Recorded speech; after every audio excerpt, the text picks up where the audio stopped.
Hello, നമസ്കാരമുണ്ട്. നേരെ ഇങ്ങ് കയറി വരെ എങ്ങനെ ധൈര്യം ഉണ്ടായേ? പുള്ളിക്കാരൻ കോടതിയും കേസും ഒക്കെ ആയിട്ട് വൈകുന്നേരം മടങ്ങിയെത്തുമെന്ന് എനിക്ക് വിവരം കിട്ടി. എന്തായിരുന്നു പതിവില്ലാത്തൊരു സന്തോഷം? ഗോപിയേട്ടനെ ആദ്യമായിട്ട് കാണാൻ ഇങ്ങനെ. സത്യം പറയാലോ, മാറ്റായിട്ടുണ്ട്. Thanks for the compliment. അതെ, ഒരു കാര്യം ചോദിക്കാനുണ്ട്.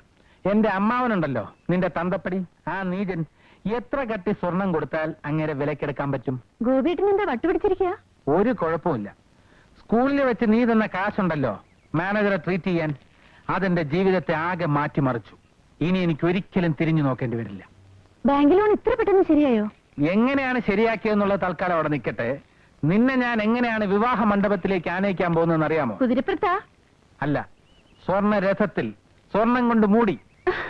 സത്യം പറയട്ടെ, ഗോപിയേട്ടൻ ഇപ്പം വട്ട് തന്നെയാ. ഒക്കെ യാഥാർത്ഥ്യമാക്കാൻ പോവാണ് മായ ഞാൻ. നിനക്കറിയോ, ഈ ഭൂമിയിൽ പണമില്ലാതെ ജീവിക്കലാണ് ഏറ്റവും അപമാനകരമായ സംഗതിയെന്ന് അനുഭവത്തിലൂടെ പഠിച്ചവനാണ് ഞാൻ. ലക്ഷക്കണക്കിന് സ്വത്തിന്റെ ഉടമയായ ഗോവിന്ദൻ നായരുടെ മകൾക്ക് അത് മനസ്സിലാവില്ല. സ്കൂൾ മാഷായിരുന്ന എന്റെ അച്ഛൻ, സ്വാതന്ത്ര്യ സമര പോരാളി. ഖദർ പോലെ ശുഭ്രമായ മനസ്സായിരുന്നു അച്ഛൻ്റെത്. അതുകൊണ്ടൊന്നും ഉണ്ടാക്കിയില്ല.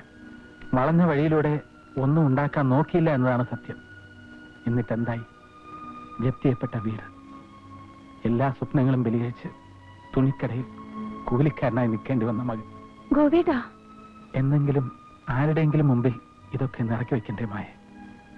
ബന്ധുവീട്ടിലെ കല്യാണത്തിന് പോലും പോകാൻ കഴിയാതെ അകന്നു നിൽക്കേണ്ടി വരുന്ന അനിയത്തിമാരുടെ ദുഃഖം.